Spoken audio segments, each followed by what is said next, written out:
Hey everybody, let's do some coin history. I don't do enough of this, and I've really been meaning to do more individual, videos about individual coins. So here's one over here. This is a 1925 Patriot half dollar. It's commemorative silver, 90% silver, just like all the regular half dollars. And it's a pretty, it's just luscious. Everything's luscious. There's the back of it right here. It's a Lexington-Concord sesquicentennial, 150 years, what that means. Uh, the battle was in April, where's my notes here? April 19, 1775.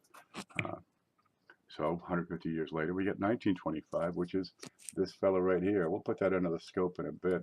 Uh, there's a lot of history on this coin.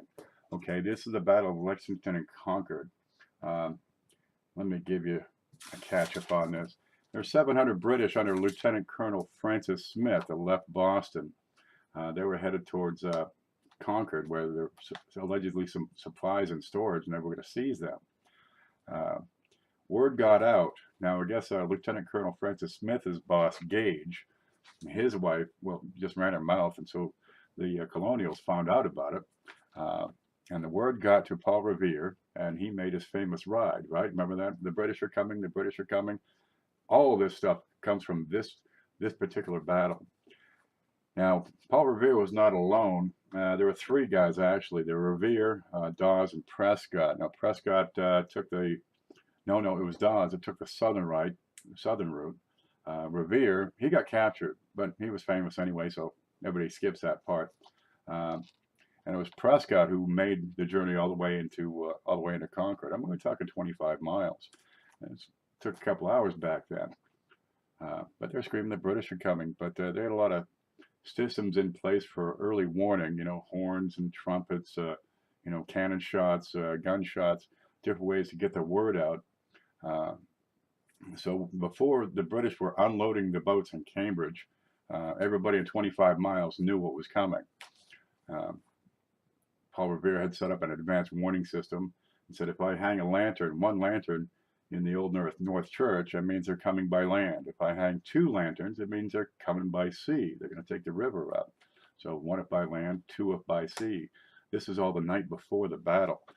First thing in the morning, these guys were ready in Lexington with 600 militia versus the 700 or 100, I guess, the guys that got there first from the British.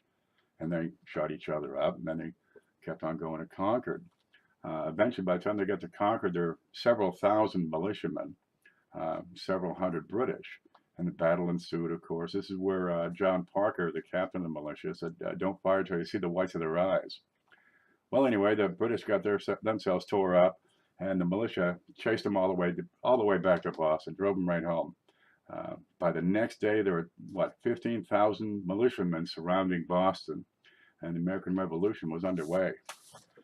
It's a good coin. You can see there's tremendous detail in there. I'll put it into the scope so you can get a better look. It's 90% silver, 12.5 grams, just like all the modern half dollars are. Let's see. They made 162,000 of these. Now, depending on what source you get, it's 162,013 or 162,099. But that's pretty much right. PCGS gives a surviving population estimate of 75,000. So there aren't that many of these things. There's more 1914 Lincoln cents out there if you really want to compare some numbers, which makes these tremendously undervalued, really. These things, when they went on sale originally at the 150th anniversary celebration in April of 1925, they were sold for $1 a piece. $1. I'll take 10 of them. Wow, let's have a closer look at this. I'm going to have to take it out of the... Oh, let me put my gloves on first, because when you wear something old, rare, valuable, or just plain shiny, you want to get your gloves on. But this is a great coin. Don't fire till you see the whites of their eyes. One up by land, two up by sea, and the British are coming. It's all in here, guys. There's lots of history in these things. Just get out there and read it. Check it out. I broke my toothpick. See if I can get in there and move that right around there. And I get that coin right out, just like that. Ooh, I'm going to need this. And we'll switch over to the scope. Where are you? Scope. There we go. There we go. And there's a militiaman in all his glory. Of course, In God We Trust is on there because it's a 1925 coin. Now, the image you see on the obverse, this is a statue standing in Concord. This was done by Daniel Chester French, and the coin is an accurate representation of the statue, right down to the plow by his side. Drop your plow and grab your gun, because here we go. And that's a Concord Minuteman. Patriot $50. This one is in outstanding condition. And United States of America. Let's look at the back side. Now the statue, that's in Concord. All right. And that celebrates or commemorates the Battle of the North Bridge. Here on the back side we have the old belfry, and this thing still stands. Okay, and that's in Lexington. If you get a chance to get out there, because I've been all around New England, go visit Lexington-Concord. You'd see all these old statues and stuff. But the whole area around there is great because you got these, it used to be farms back when they farmed, but the soil, it's all glacial moraine, so you got all these flat rocks, and you just pile them up every year. The frost brings them up, and you stick them over by the edge of your field. So you mark your boundary of your property that way. There you go, 1925.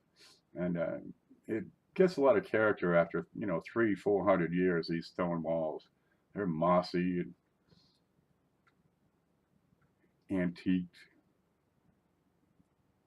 Now this old coin is a bit antiqued as well. You see plenty of detail, but you got some toning in here.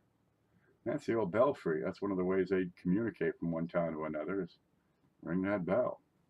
And I'll give you a better shot over here on the big scope.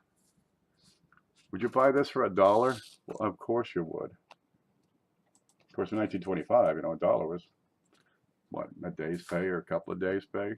When we were making $1 a day, that might have been around 25. It was a good time for America. But there's the coin. You get the Concord Minuteman standing proud, standing up for himself. Look at the back here. And there's the old belfry in Lexington that still stands today. Guys, you get a chance, gather up some of these coins. There's plenty of history to it. And go visit the places where the coins commemorate. They're out there. I'm going to let you go for now. We'll see you later. Thanks for watching.